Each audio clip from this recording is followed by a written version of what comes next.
Ja, we zijn vandaag bij burgemeester Kwiks bij Château Sint-Gerlage-Valkenburg voor de eerste ronde van de jonge talentenwedstrijden. We hebben apart een keukenjury en een bedieningsjury en alle jonge talenten moeten hier vandaag theoretische vragen gaan beantwoorden om vervolgens mogelijk door te gaan naar de tweede ronde. Eens kijken hoe dat loopt.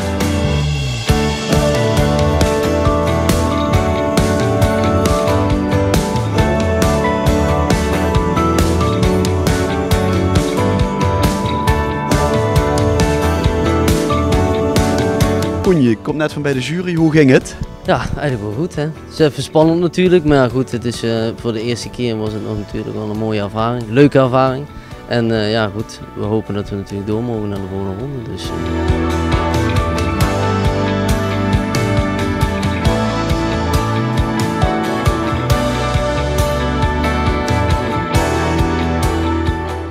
Lino, je komt net van bij de jury, hoe ging het? Ja, dan ben je wel goed. Ja, spannend, maar ja, wel leuk. Ja. Wat waren een beetje de vragen die je had verwacht? Of, Ja, op zich wel.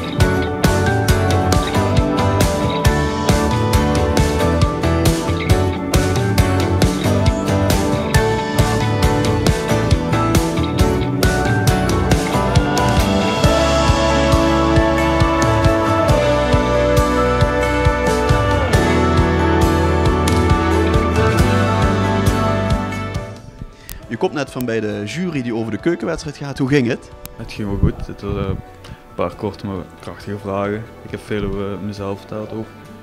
En ik ben heel benieuwd eigenlijk. Ja, ik heb nu een beetje spanning.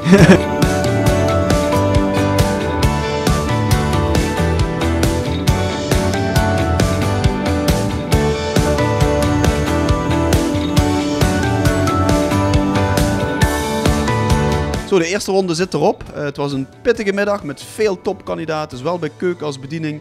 De jury heeft zich net beraden en heeft uit elke tak 3 finalisten gekozen. Die worden morgen ingelicht.